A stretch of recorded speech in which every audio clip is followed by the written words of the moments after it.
te bandeko balandi bipai wapi bozali kolanda biso na ba différents continents ya monde bino ba ebomesana kozala toujours branché na kati ya chaîne na bino obolinga chaîne esalaka bino ba c'est bon chaîne esepelisaka bino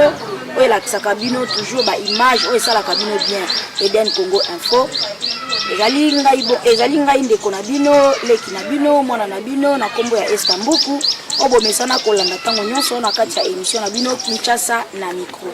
Lelo tokiti bongo na commune ya Ngalema epai wapi orphelinat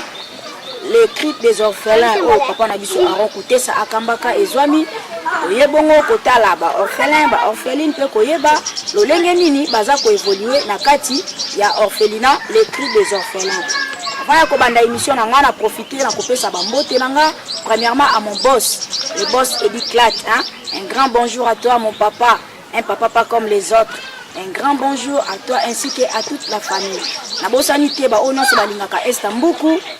Mama na ngai Christine Lungidi, mama wa bota Estambuku pour le lobo monanga na kati ya ba écran na bino. Et na bosanité mon père spirituel, le prophète Benson Munganga, un grand bonjour à toi ici Kozali. Et na bosanité équipe Mobimba ya Eden Congo Info na pesi bino nyonso bambote.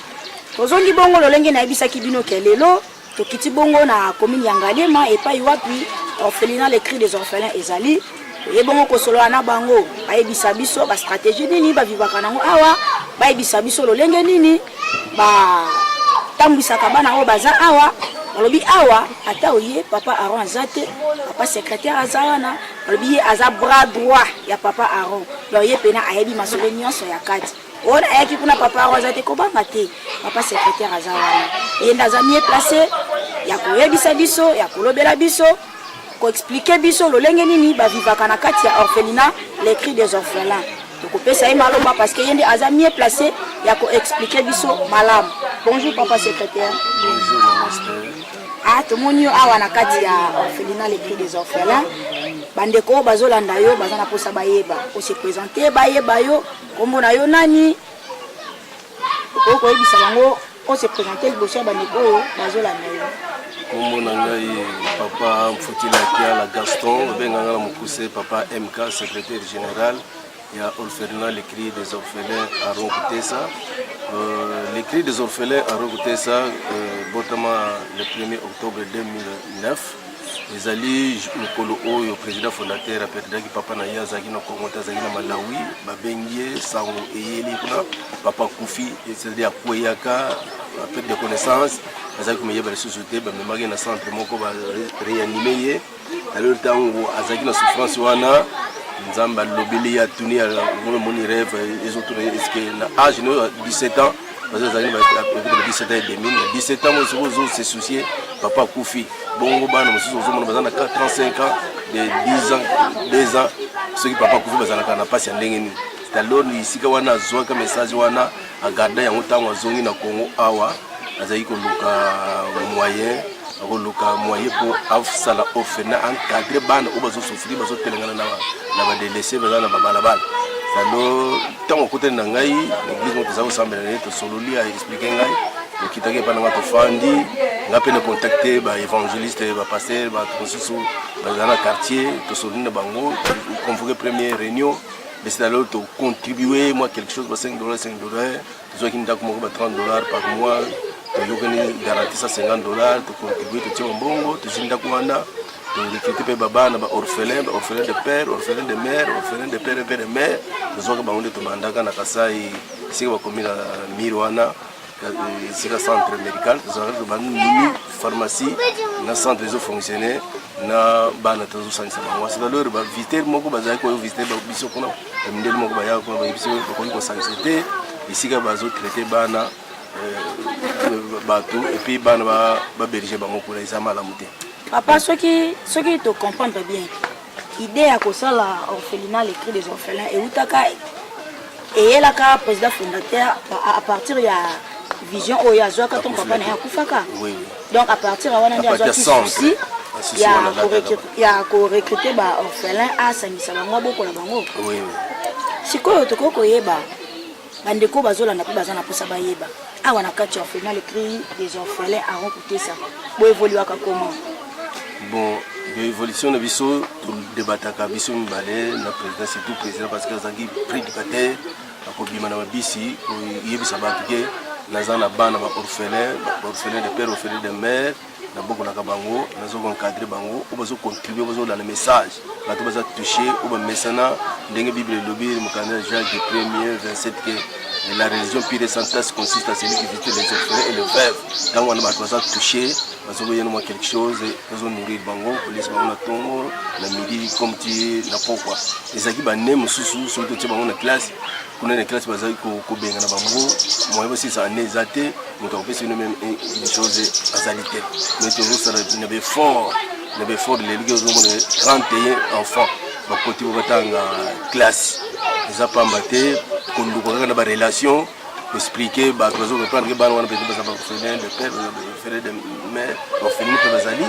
c'est alors des moyens de kutangisa bango. Siko papa secrétaire orphelinat l'écrit des orphelins et sali combien d'années il y a existence?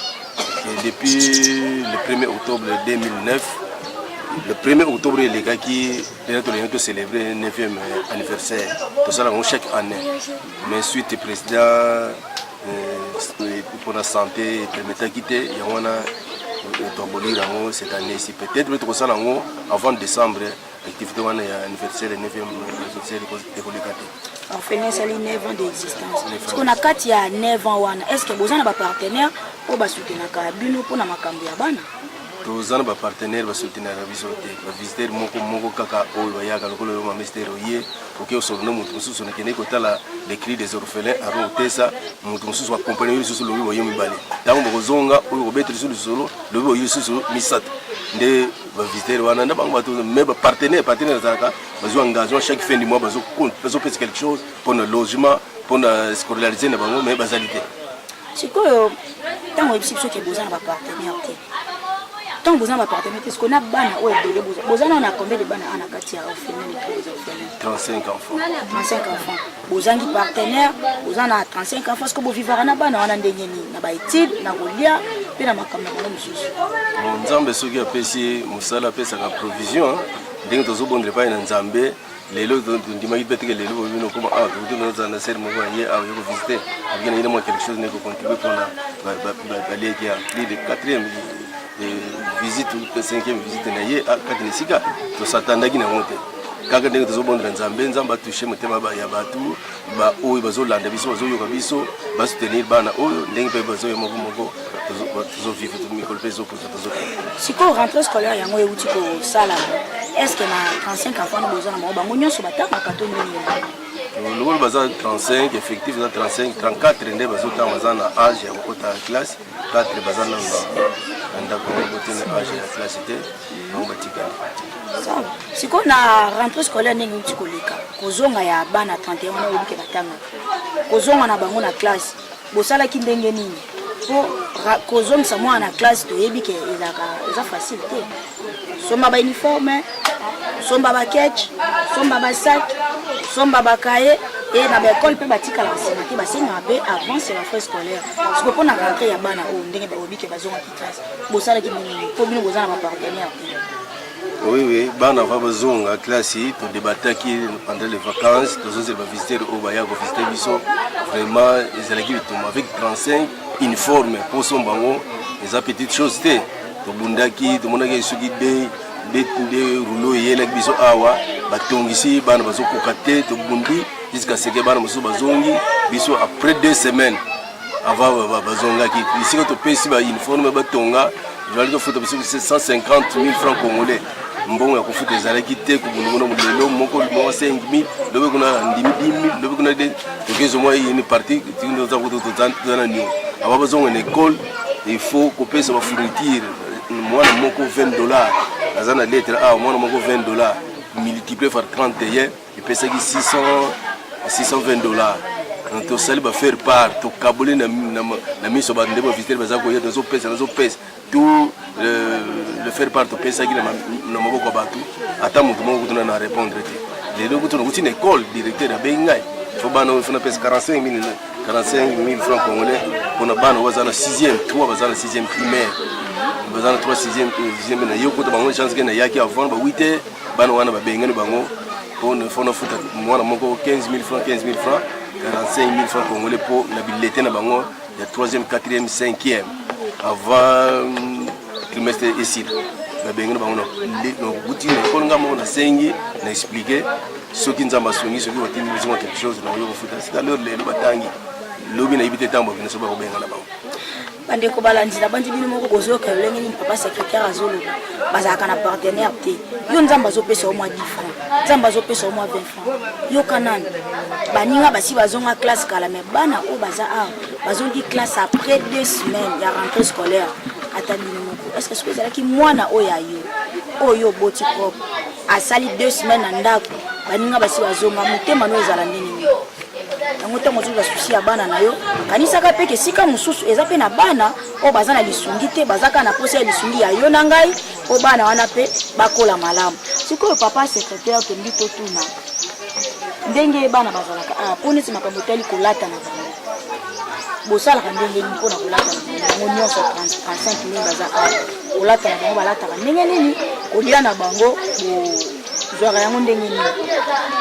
le kolia na kolata ndenge tiko ba partenaire benzo bazali te visiteur moko ndenge to bunda biso moko nde tozolata bango tozolesa bango ndenge nzambe azopesa biso biso sala effort neti moni lettre o eza lettre ya faire part lettre faire part ngono commis na 31 élèves fois $20 wana ya fourniture il faut topesa 600 combien $620 donc on a avant besoin de classe donc on a qu'à s'excuser l'école en 2 ans de besoin comme une école donc pas pour ça c'est pour l'ingate au pèse bon on a été moi batanga exact on a fourniture par Minerval école les batanga na collège Saint-Nicolas le collège on bazo tanga le collège sika bango batanga donc école ya basango il faut ba militaire des écoles batanga ça école moko est bien encadré collège Saint-Nicolas moi moko so batali kuna la primaire ba $170 na humanité $210 na mwana moko na $170 wana déjà pona année mobimba to na trimestre $170 primaire année mobimba à contre $50 na secondaire $210 vraiment makambo ezali tango bato mosusu baoseka na ngambo mosusu bato mosusu baolela tango bato mosusu baosepela na ngambo mosusu bato mosusu bazoyoka pasi bazokanisa makambo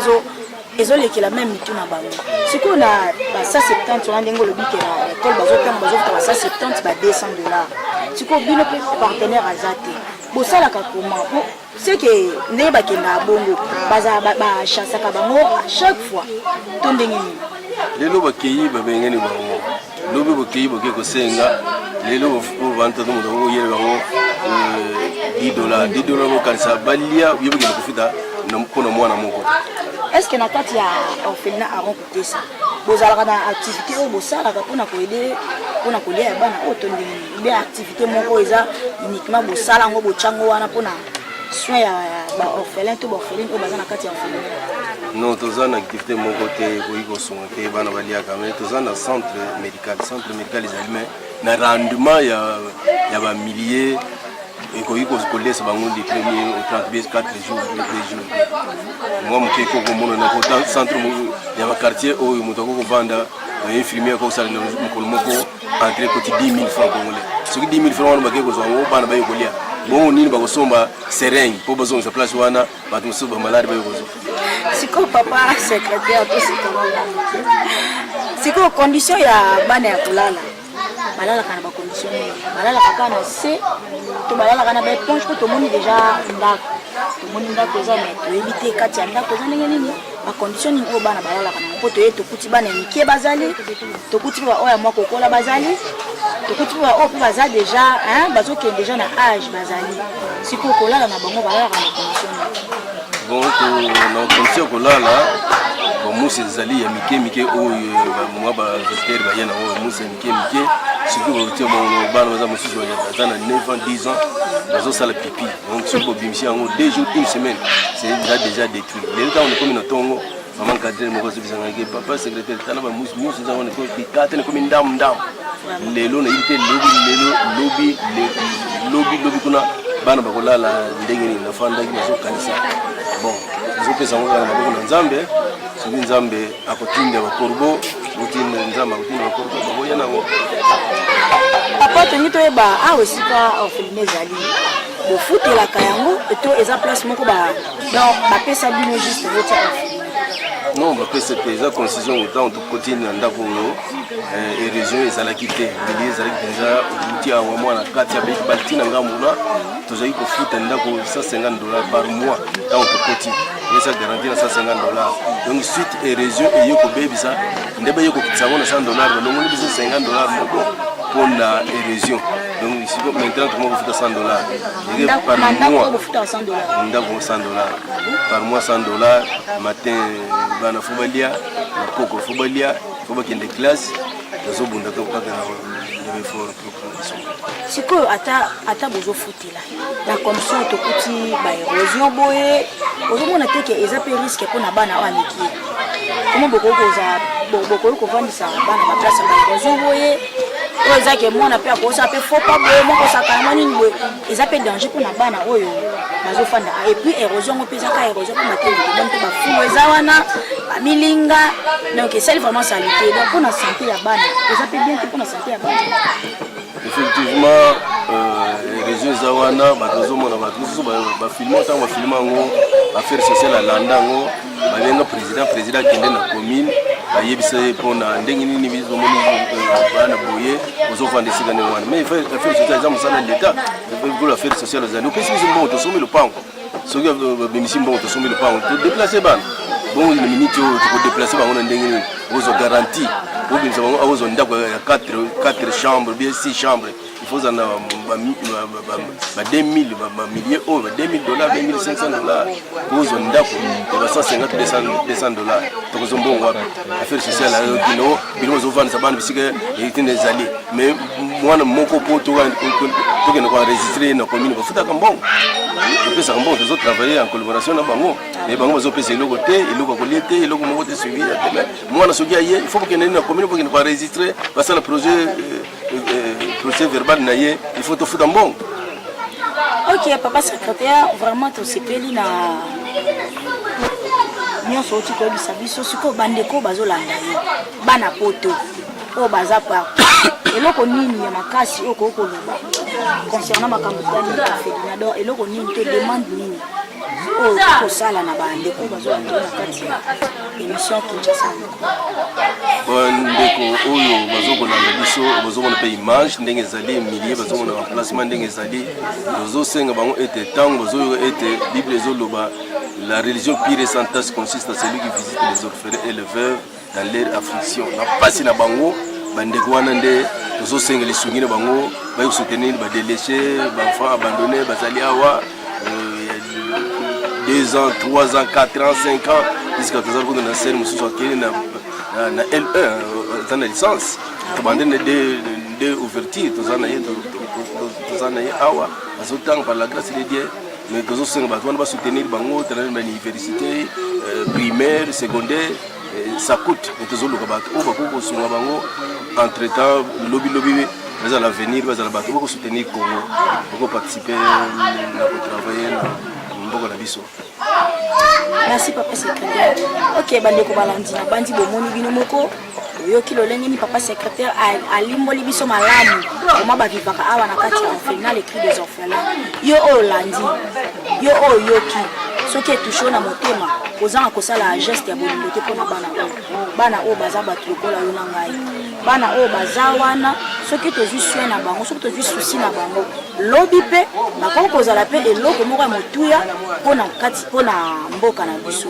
vraiment orphelinat les cris des orphelins baza na posa ya soutien na yo baza na posa ya soutien na ye kuna baza na posa ya soutien na ngai eza kaka te soki liboko moko elekaki epesi yo lobi ate lokola ntel alekaki apesaki wana eza makambo na ye oyo apesaki wana esi ekoki te orphelin na baorpheline oyo baza awa na kati ya orphelinat les cris des orphelins baza na posa ya lisungi na bino baza na posa ya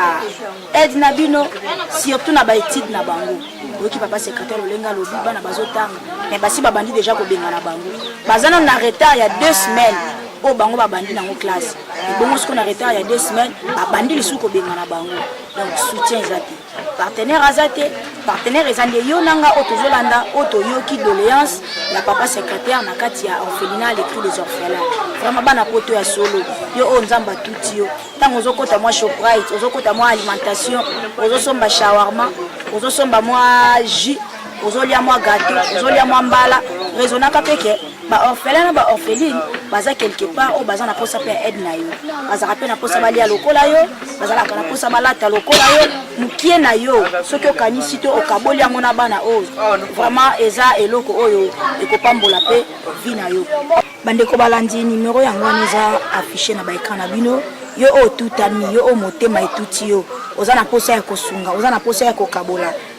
moi mukie ozwi nango na orphelinat les cris des orphelins numéro est affiché wana na si ya ba écran na bino soki obengi na numéro wana okozwa biso et toko accompagner yo ti na kati ya orphelinat les cris des orphelins et pas wapi papa na biso aron côté ça akambaka toko soki sa boete to suka kaka boete kene kaka boe non to monaki ba mama baza wana ba mama o bazwa soin ya bana ba mama o basoki paka na bana na kolambela bango na kosokola bango bilamba tokozwa ngo mo interview minute muke toyoka onini baza nango koloba.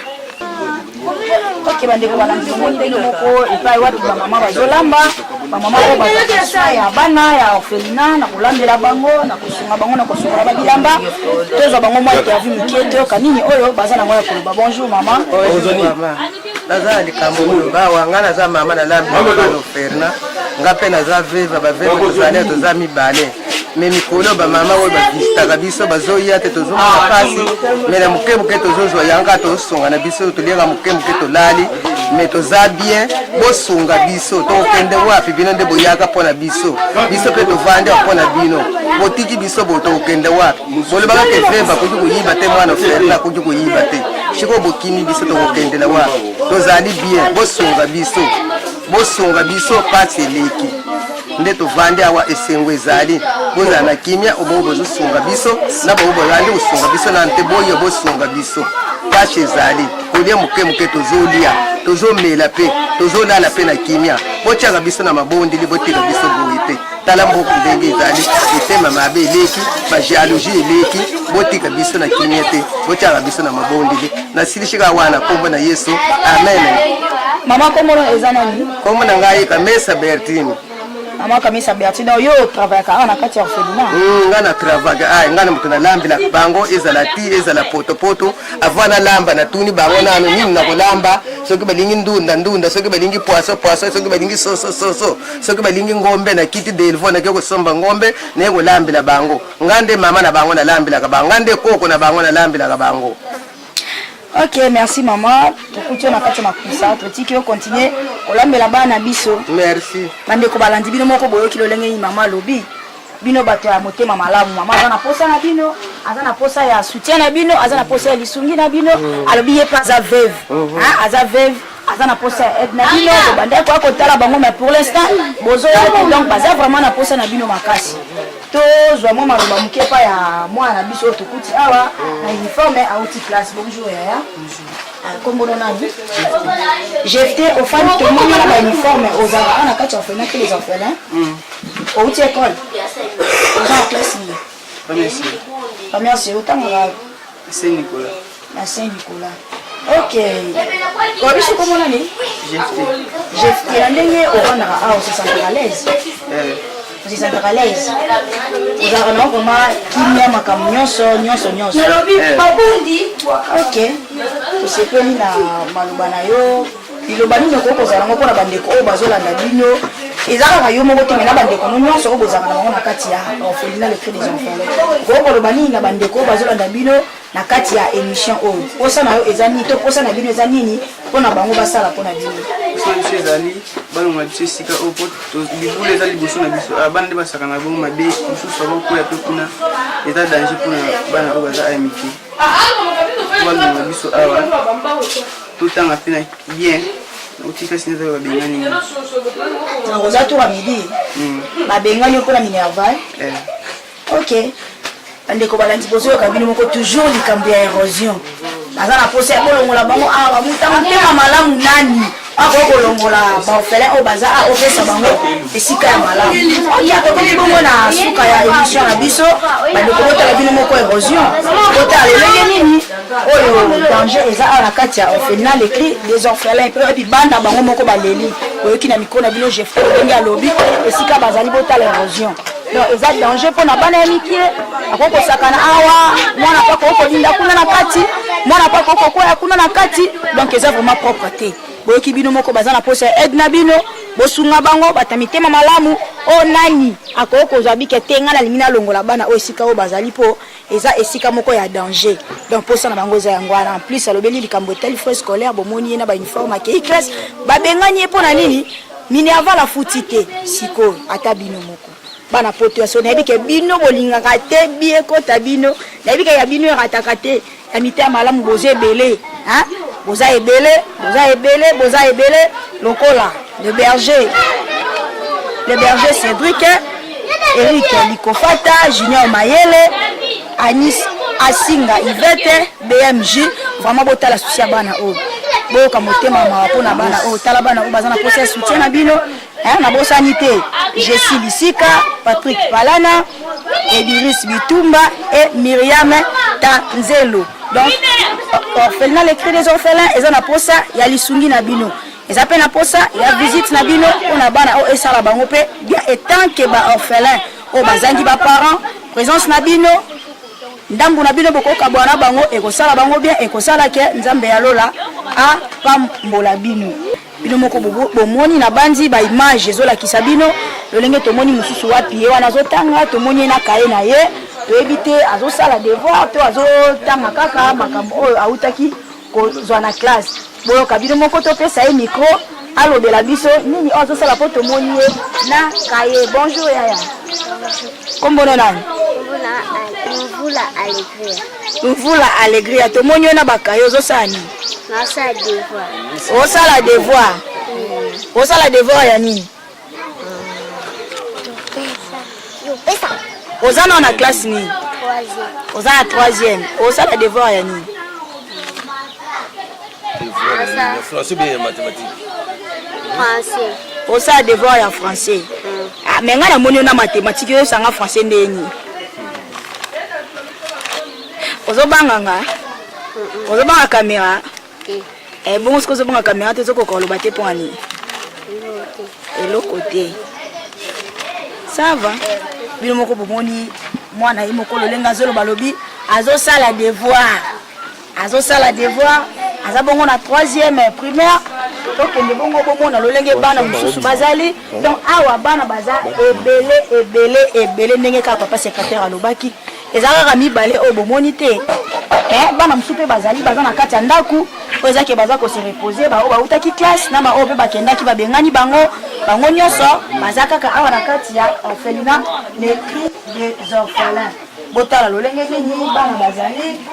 bafandi na bango baza kose distraire bazoseka bango na bango oh misusu mpe baza suki na bakaye na bango na kati ya ndako awa donc awa bana ya awa donc bandeko balandi botala na ata binoko bana baza na posa ya kotanga baza na susi ya kotanga metala makoki eza te kobengana epai mwana babengani me aye abimisi saki na ye abimisi bakaye na ye asala nini arévise quand même makambo atangaki lobi mpona nini azala toujours na notion azala ndenge mwana baninga ebongo bana ya boye oyo baza na susi ya kotanga oyo baza na susi ya koyekola totika bango kaka boye totika bango babenganaka bango barataka toujours banini donc eza vraiment propre te bino bakomite ya malamu esika ya bien kolona yango oyo bike ezobana biso lobi esengo na motu oyo akendaka apartageaka oyo aza nango na baorphelin na baveuve donc esika malamu ya kolona yango nakosa bino te bandeko nanga motu oyo apartageaka na baorphelin nzambe alola azanga te kolona to zwa bongo mwana bonjour komono nani jefte tokuti awa na kati ya orphelin fanda tanga oza na classe nini oza na classe oza to atendre to amezi donc okende déjà classe ozongi babengani te yo otangi na yo ok botala bino moko baimage ezoloba lolenge nini bana baza na susi ya koyekola me makoki ezozanga donc makoki ezate makoki ezangi bana oyo nani akozwa sio na bango akozwa charge na bango afutela bango classe atangisa bango lolenge souci na bango ezali donc baza na souci ya koyekola mais makoki ezate bino baebozolanda kokanga motema te bino baebozotala kokanga motema te ozwaka mwa 10 francs ozwaka mwa 20 francs onga nakenda kolekisa yango ozokende kolekisa mbongo na wana onga fona kende kapa ujana kapesa bien kolona yango ujana ofuto eloko te mais ntango oloni awa nzamba lola ozanga te kopambola mpe kofongola makambo na yo tala bino moko lolenge nini bana bazali botala bana bino moko bomoni bango lolenge nini bana tala ndenge bana baza na posa ya affection komonaka bamoni biso ya bana donc bazokangama na biso moya koloba eza te donc c'est que baza mpe na posa ya affection ya yo moto ozolanda baa mpe na posa ya soutien na yo bana posa ya présence na yo esala bango bien botala bana bano baza na posa ya bolingo na bino baa mpe na posa bakola malamu botala niveau bana kitoko boye okotika bango kaka boye bino bata motema malamu bana poto ya solo onga nazalaka na Londres nga nazalaka na Belgique naza na France naza wapi donc baplace akosunga yango oyo botala bana tala lolenge bana botala bino mokutala botala nanu bamuso bana bazolalela donc eza mpenza mawa oyo eza eloko moto akoki kolalela te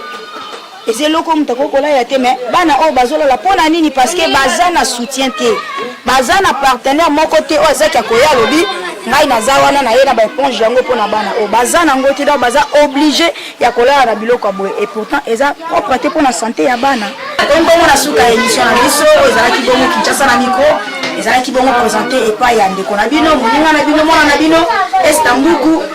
la préférée du Seigneur et na bosani te kopesa merci na bino ba nyonso ozalaki présent pour na kolandanga et pourquoi pas na équipe technique mobimba Eden Congo Info a commencer par notre caméraman Gilles Kaziba balobi lelo ye mutasimba ki caméra balobi lelo ye mutabande ko manye ke bozo ba image o elekela bino kitoko na kati ya ba écran na bino yanga biye papa na bien dit la grâce leur bébé moko donc biso omoni bien dit ozangi ya donc un grand merci à lui et pourquoi pas à notre réalisateur ainsi que notre monteur de Chris Katembo père doublé papa na James donc balobi ye eratarate donc ya zawara misapia olo ya takangi miso zo montelo kaka papa ici hein un grand merci na bino ba tous Rolanda Kinga un grand merci à ma maman chérie Ngedi Christine un grand merci à mon grand frère propre